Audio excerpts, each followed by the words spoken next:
Économie, nous sommes mercredi. Alessandra Dotan est déjà sur ce plateau. Alessandra Dotan, bonjour. Bonjour Alain Sochoumen, bonjour aux téléspectateurs. Vous avez décidé ce matin de rentrer dans le monde des entreprises et surtout en vous posant la question de savoir comment est-ce qu'elles peuvent, ces entreprises, faire des levées de fonds au niveau des banques commerciales dans notre pays. C'est bien ça. Nous traitons donc ce matin d'un terme qui va intéresser beaucoup de personnes dans le monde des affaires, la mobilisation du financement. Quand on sait que le financement est comment mobiliser ce problème-là, c'est un véritable goulot d'étranglement pour les entrepreneurs. Et donc aujourd'hui, on a bien voulu en parler avec un spécialiste. Et notre spécialiste du jour, c'est Rodrigue Rustico, un habitué de ce plateau, il faut le dire, économiste, gestionnaire il est, et puis bientôt expert comptable par la force des choses. Rustico Rodrigue, bonjour. Bonjour chère dame, bonjour cher ami.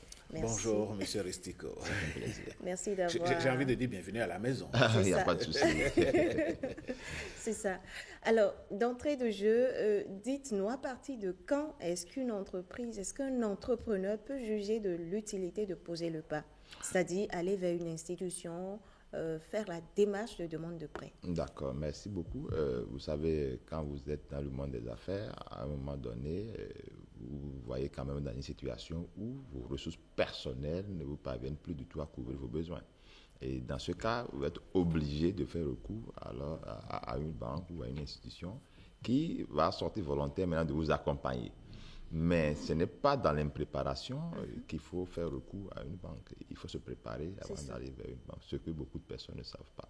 Voilà, donc c'est parce que le besoin actuel que vous avez, vos fonds propres ne vous aident pas à couvrir ces besoins que vous êtes obligé alors d'aller vers une institution pour pouvoir combler ce gap-là, permettant alors à votre business alors d'avancer. Voilà. C'est ça. Alors, la plupart du temps, quels sont ces critères-là sur lesquels se base la banque pour dire si oui ou non elle accepte vos financiers? Alors, vous savez, déjà, la première des choses, c'est que vous devez avoir une activité qui génère vraiment du cash. Okay? Comme j'ai souvent l'habitude de dire, la banque ne prête pas aux pauvres, elle ne prête qu'aux riches. Donc, il faut que vous puissiez vraiment avoir une activité rentable. Et vous devez être en mesure également de justifier, d'accord, le degré, d'accord, de création de valeur ajoutée de cette activité à la banque. Il ne s'agit pas de rester dans les quatre murs et d'élaborer un business plan et d'aller à la banque, de commencer par discuter. Non, il faut se préparer. Cela voudrait dire quoi? Que l'entreprise doit maîtriser l'offre. Qu'est-ce qu'elle est en mesure d'offrir réellement? Maîtriser également la demande. Qu'est-ce que les gens veulent chez moi? Et ensuite, se dit, bon, est-ce qu'il y a les moyens de le faire? Parce que vous n'oubliez pas, avant d'aller vers la banque, c'est que vous voulez prendre un risque pour aller vers la banque. Et le banquier ne va pas vous accompagner les yeux fermés. Il vous accompagne en tenant compte d'un certain nombre de critères. Se demander, est-ce que votre entreprise est solvable? Est-ce que vous pouvez vraiment faire face à vos engagements? Comment est-ce que vous avez l'habitude de tourner le compte avec la banque? Donc, ces éléments-là jouent extrêmement important dans la balance et cela aussi permet à la banque de voir à peu près vos états financiers, comment est-ce que vous les préparez, comment est-ce que vous créez de la marge, parce que n'oubliez pas, l'entreprise c'est un centre de création de la valeur ajoutée et cette valeur ajoutée doit être répartie. Donc si une entreprise ne crée pas de la valeur ajoutée, elle ne peut jamais être, je dis bien jamais être accompagnée par la banque parce que c'est compliqué. Parce que c'est dans la valeur ajoutée que la banque va prendre ses intérêts parce que la banque ne va pas vous passer de l'argent et que vous n'allez pas rembourser. Donc vous voyez, quand vous regardez un peu ces aspects, l'autre chose qu'il faut aussi ajouter, c'est la problématique de la garantie. Parce que vous ne pouvez pas aujourd'hui aller lever des fonds à la banque sans pour autant avoir de la garantie. C'est ça. Et là, c'est extrêmement important. Il faut que les gens puissent comprendre cela. Et donc, quand vous voulez aller vers la banque, vous vous assurez que vous avez une bonne comptabilité, vous vous assurez que votre activité est florissante, vous vous assurez également que vous avez une bonne garantie en la matière et que vous avez également votre apport personnel. Puisque la banque ne va pas vous accompagner sans que vous-même vous ne mettiez la main à la poche parce qu'elle estime quand même que c'est un risque que la banque veut prendre et il faut partager ce risque-là entre le client et la banque. La banque va décider également de vous dire, vous contribuez à une certaine hauteur par rapport au financement que vous voulez chez moi. Ça permet à la banque également de sécuriser un peu les risques. Et donc, vous voyez, aujourd'hui, nous sommes beaucoup plus focus sur le partage des risques et la banque ne va pas prendre le risque seule. elle va décider de partager le risque avec le client. Et d'où on va vous demander également des garanties, on va vous demander également une quote-part à déposer, naturellement, pour que la banque vous accompagne. Donc, vous voyez un peu, c'est tout un montage qu'il faut essayer de faire. Et ce n'est pas du jour au lendemain. Il faut se faire assister des sachants qui vont vous aider, naturellement, à monter de très bons dossiers, parce qu'on va vous demander des documents tels que le compte d'exploitation prévisionnelle, le plan de trésorerie, beaucoup de documentation. Et c'est là où le banquier va mesurer à peu près votre savoir-faire, ce que vous avez fait, ce que vous pouvez mieux vendre. Et si on voit quand même que, bon, vous ne maîtrisez pas votre propre activité, c'est inutile de prendre le risque. Vous voyez, parce que la banque ne rémunère deux choses, c'est le risque et le temps. Je te passe mon argent, tu gardes mon argent pendant un bon moment, tu rémunères alors mon temps pour moi. Parce que la banque, vous voyez, tout le chiffre d'affaires de la banque n'est que lié à des commissions. Donc, quand vous êtes une entreprise, vous voulez prendre de l'argent à la banque, vous vous organisez d'abord en interne. Et en termes de garantie, vous devez vous rassurer que soit vous avez des sûretés personnelles, c'est-à-dire les cautions solidaires et consorts, ou bien vous avez des sûretés réelles, soit vous avez des immeubles, ce que nous appelons souvent les hypothèques, d'accord, ou les hypothèques, ou bien vous pouvez même mettre votre véhicule en garantie, et c'est ce que nous appelons le gage, ou vous allez mettre votre fonds de commerce en garantie, c'est le nantissement. Vous voyez, donc ces typologies de garantie viennent maintenant donner un peu plus de poids à ce que vous voulez faire au niveau de la banque. Ça dit que tout ce que vous venez de citer là, ce sont les garanties. Ce sont les garanties. Demandez par les banques. C'est ça. Demandez par les banques. Ça. Alors, donc, c'est important de le savoir avant d'aller vers la banque. Oui, mais monsieur Rustico, dans le même temps, quand on demande tout ceci, quand on met toutes ces conditions en place, pour de jeunes entreprises, comment est-ce qu'elles vont s'en sortir? Écoutez, je vous ai déjà dit tout de suite à l'entame que la banque ne passe pas de l'argent à quelqu'un qui n'a pas d'historique. Vous voyez, vous pouvez aller d'une banque A vers une banque B et vous êtes nouvellement au niveau de la banque B, on va vous accompagner parce que vous avez de l'historique au niveau de la banque A. Donc, aucune banque ne prend de risque pour dire que les startups, par exemple, on va les accompagner à moins qu'il y ait un projet. Parce que n'oubliez pas, on n'a pas encore de banque de développement dans notre pays. Nous n'avons que des banques commerciales, c'est du business. Donc, dès lors qu'on a une banque de développement un jour, vous allez voir quand même que les startups seront accompagnées. En fait, nous sommes allés directement parlant de la banque commerciale comme acteur de financement, tout en, je sais pas, en oubliant les structures de microfinance, parce que toute entreprise, je sais pas, naissante, peut d'office avoir de difficultés à aller directement vers une banque, et donc il lui faut d'abord prendre par les institutions de microfinance. Et donc ces entités-là existent aussi pour accompagner les activités économiques. Quand décider d'aller vers une entité, une institution de microfinance plutôt que d'aller vers une banque? Alors vous savez, d'abord les institutions de microfinance regroupent beaucoup plus les acteurs qui sont exclus du système bancaire, c'est-à-dire qui n'ont pas la possibilité de réunir tous ces actionnaires-là que je viens de citer, pour pouvoir avoir accès à la prestation de la banque. Mais au niveau des SFD aujourd'hui, c'est plus souple.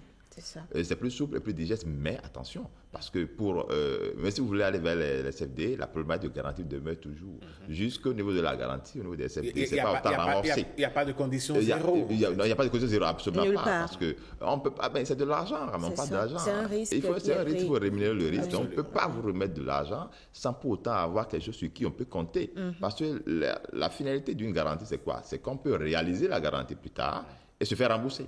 Et donc, si éventuellement il y a un reliquat, on va vous retirer votre reliquat. Donc, c'est de ça qu'il s'agit. Donc, aujourd'hui, les normes sont claires.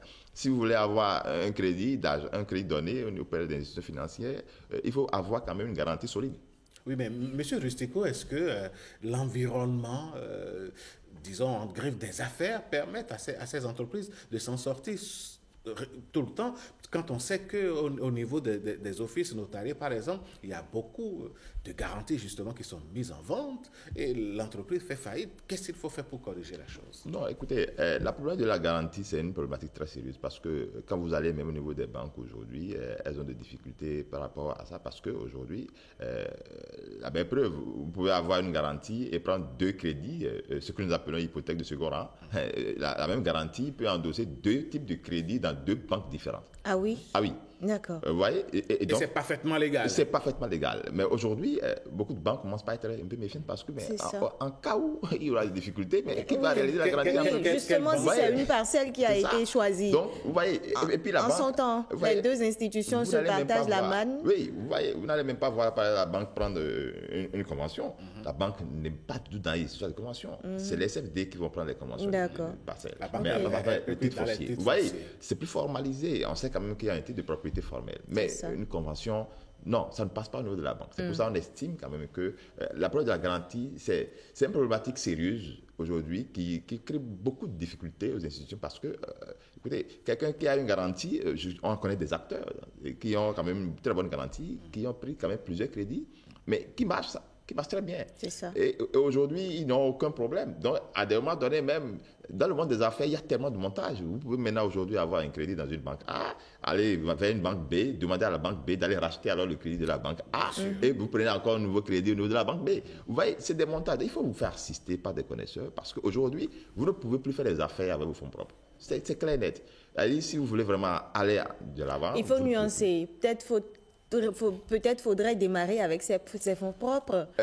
Oui. Écoutez, vous savez, au début, c'est vrai, ça va prendre timidement. Mais quand vous aurez accès à des très grandes opportunités, vous allez voir les limites des fonds propres. Parce que là, vous n'allez plus réfléchir. Et comme je le dis souvent, les fonds propres donnent un peu la paresse. Tant que vous roulez, vous faites des affaires de milliers de francs, il n'y a pas de souci. Quand vous rentrez dans le rang des millions... Mais vous n'avez pas le choix parce que les besoins commencent par s'augmenter et vous ne pouvez plus couvrir alors vos besoins. Et la belle preuve, prenez un exemple très simple. Vous démarrez une activité, vous mettez vos propres ressources là-dedans. Et il pleut par exemple à la maison. Vous êtes libre de vous lever. Hein. Vous avez dit, bon, c'est pas grave, c'est mon argent. Hein. Si ça tombe, ça tombe. Si ça ne tombe pas, c'est pas grave. Mais il suffit juste de passer de l'argent de quelqu'un.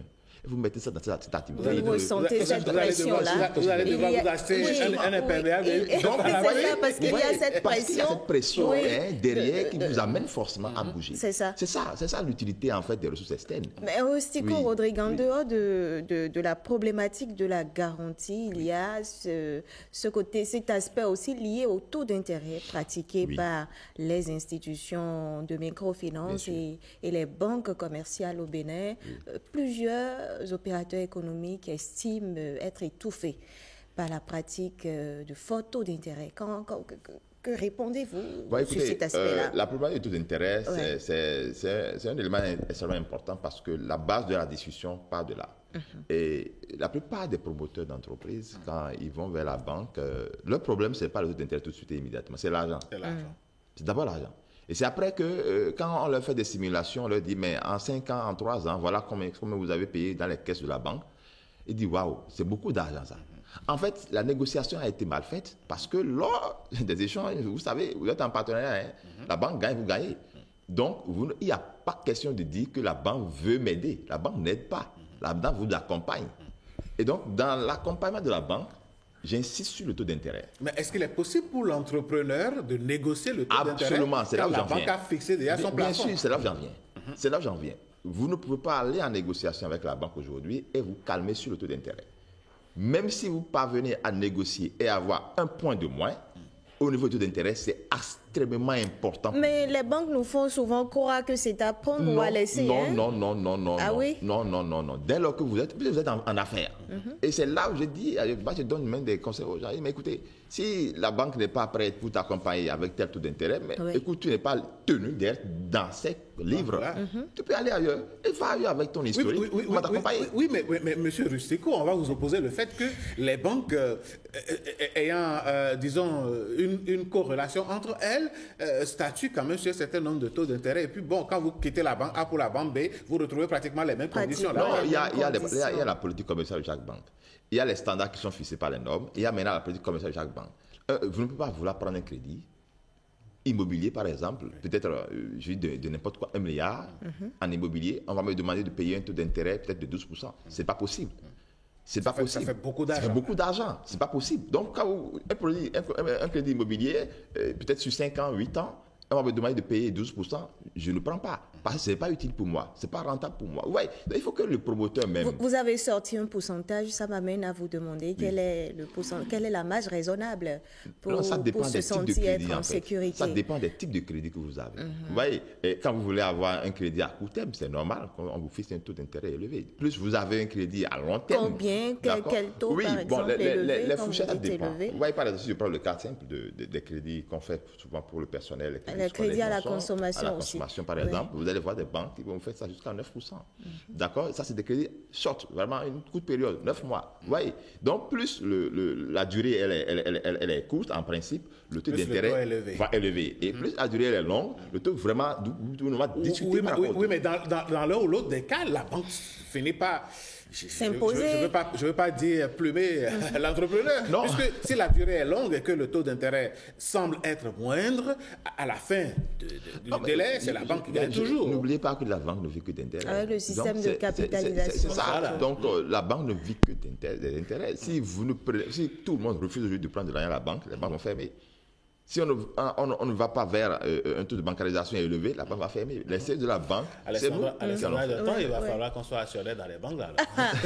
J'allais justement lui demander des astuces. Rodrigue Rustico voudrait bien nous dire quelles sont ces stratégies-là à mettre en place pour négocier de meilleurs taux auprès des institutions bancaires. Pour négocier de meilleurs taux au niveau des institutions financières, c'est qu'il faut maîtriser d'abord votre activité. Parce que aucune banque ne peut voir une activité florissante et ne pas investir. Aucune banque.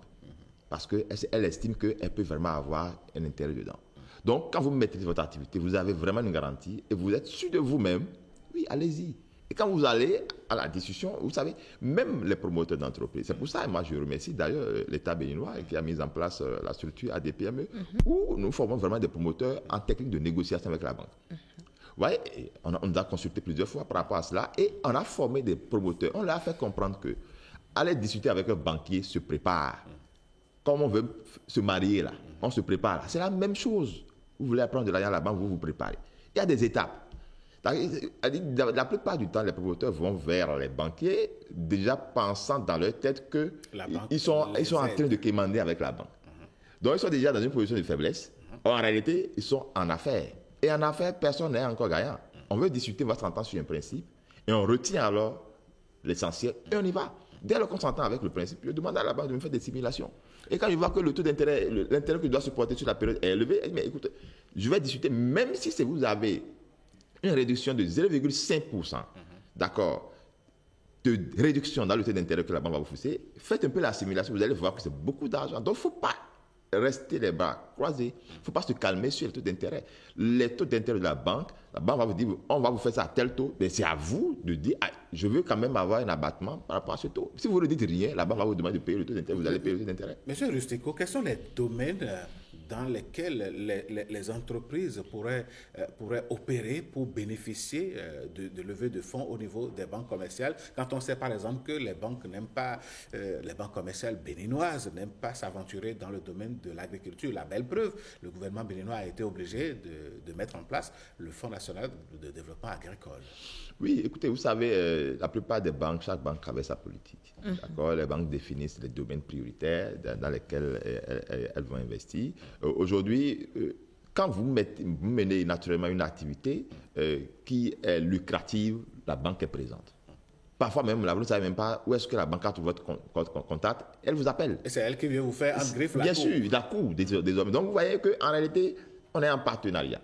Ce n'est pas qu'on est en train de travailler et que... Non. On est en partenariat. Parfois, vous êtes tranquille dans votre coin, la banque vous appelle. On vous dit, on veut vous rencontrer, on veut vous proposer nos services parce qu'on estime quand même que vous brassez un peu de chiffres. Donc, vous voyez, quand vous menez une activité qui génère vraiment du cash, la banque se positionne. D'accord? Et c'est pour ça, je dis, quand vous êtes dans une banque et que vous faites des mouvements avec cette banque-là, il n'y a pas de raison que la banque ne vous accompagne pas. Dès lors qu'une banque n'est pas en mesure de vous accompagner, que vous avez des chiffres au sein de cette banque, quittez la banque, allez ailleurs. C'est aussi simple que ça. Parce que vous ne confiez pas votre argent pour la banque pour le plaisir.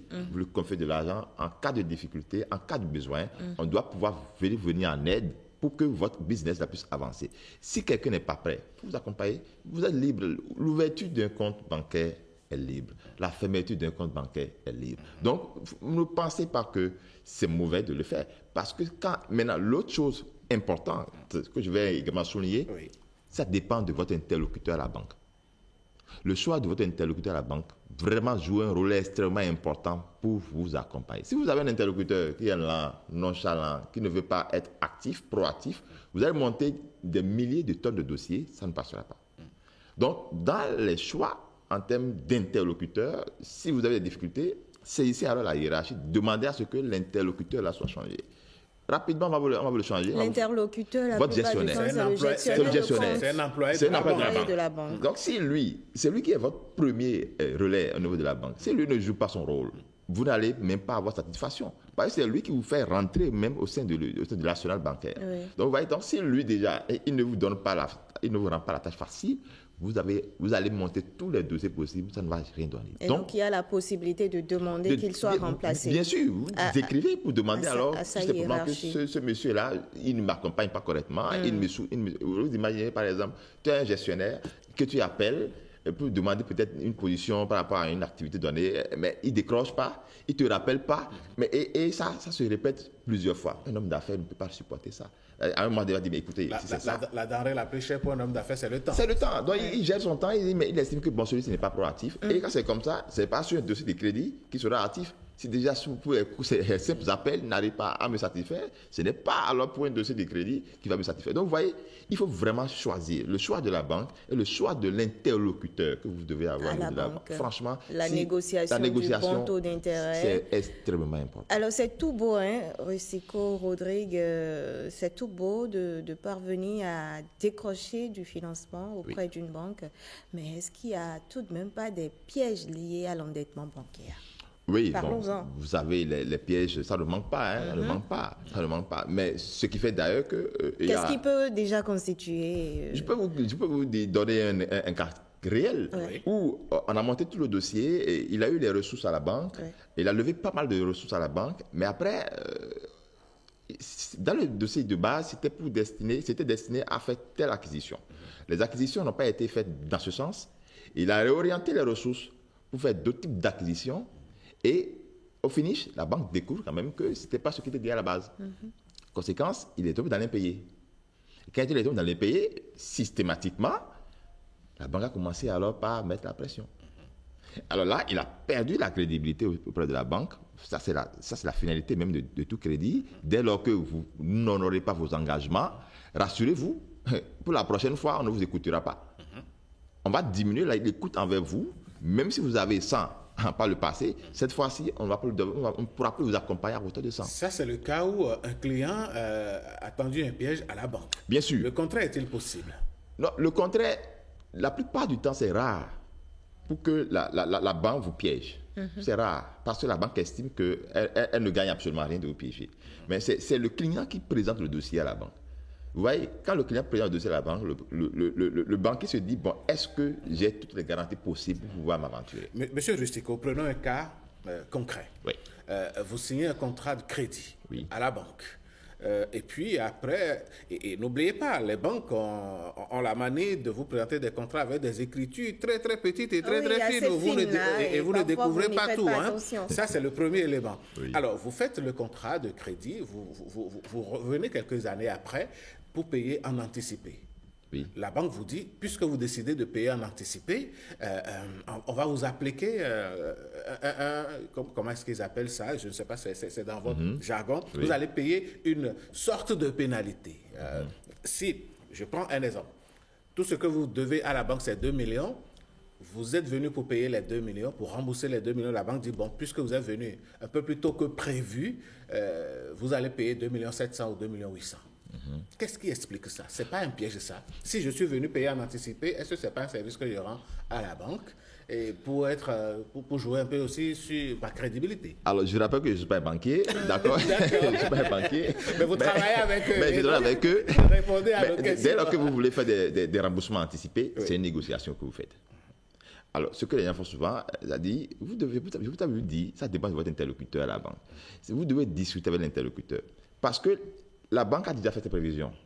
La BNP, vous avez déjà un tableau d'amortissement du crédit que vous avez. Oui. On vous dit combien vous devez normalement payer. Une planification Une avec les échéances. Donc, Oui. la banque a déjà fait des prévisions compte tenu de ça. Maintenant, vous voulez sauter ça. Dès lors que vous voulez sauter ça, ça veut dire que vous allez maintenant faire une nouvelle négociation avec la banque.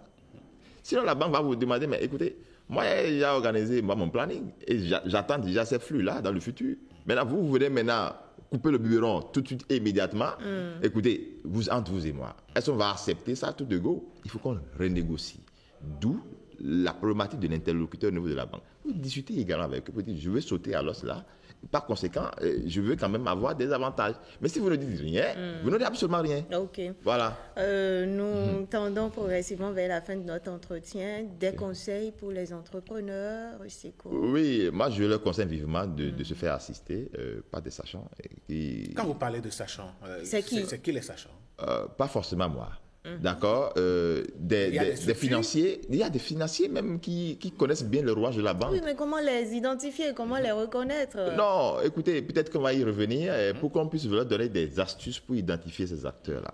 Je ne veux pas appeler le nom de quelqu'un, mais je pense qu'il y en a assez qui peuvent quand même les accompagner. Ce sont les comptables, c'est qui? Pas les comptables, ordinairement, ne peuvent pas le faire. Vous savez, le levée de fonds, c'est carrément une autre dimension. D'accord. Vous voyez, c'est une autre dimension. Celui-là qui ne peut pas, par exemple, élaborer un business plan du début jusqu'à la fin, ne pourra pas vraiment. Et puis, il faut aller également à la banque, connaître un peu, parce que nous avons eu la chance peut-être de savoir ce que la banque aime.